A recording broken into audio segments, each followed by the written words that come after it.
Okuburira izuba Bishop w'ubureberezi bwa Kinkizi Tatito mu Ruhanga Dan Zoreka yagira ngo obwire bw'ekisiibo n'obwire bw'okusaasirana kandi n'okuhwera bari omu mbeera mbi okugira ngu kibabase okutuura hamwe kandi n'okuhikiriza ekigendererwa kya Yesu eky'okufeera abasiisi.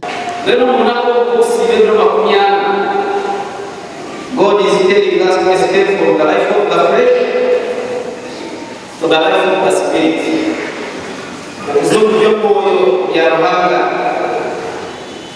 I call upon you to be people of prayer during this late season of Shabbat kandi no gukora imbabazi kwera bakigejeje. Bishop yayongera yahiga abakristaayo okubyara emiti nka kimwe aha bigendererwa by'ekkanisa ya Uganda obwera okujaguza emyaka 15.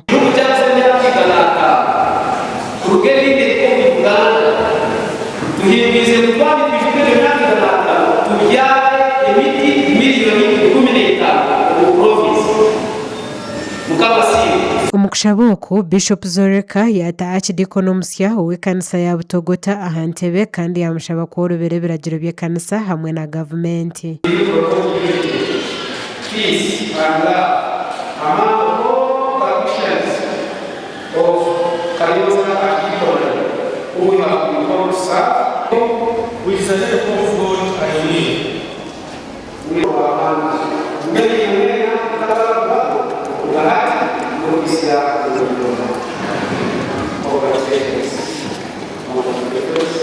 Reverend Canon Gad Njemura owatunga obwa Archdeacon yasima Bishop ahabwa okumutamu obwesigye kandi akaguma namukuza aha ntebe zitari zimwe na zimwe. Hariho idara mu madara g'ekkanisa gyotangiye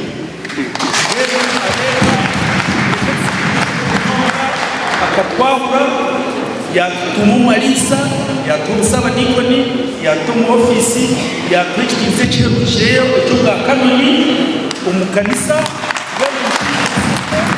n'amatora kandi ekintu kigamba from the bottom of my heart hatariho kugira ngo yahinduka kandi ko byakiraho hariho ikigambo kitagere utari mwikiza. Ab'eby'obutegeki aba bari omu kushaba oku bayeraganisa kukwatanisa na Archdeacon hamwe n'ekkanisa ahabwa entunguuka ya Kanungu.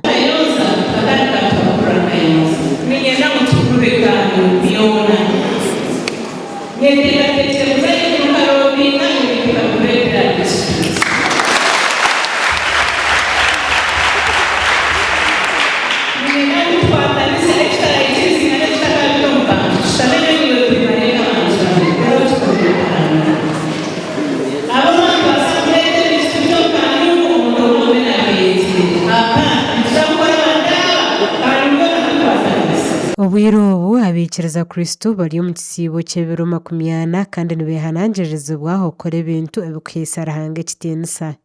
Amakuru aga gashakwa Jacob Nuwamanya omu Kanungu aha bwa Tayari West.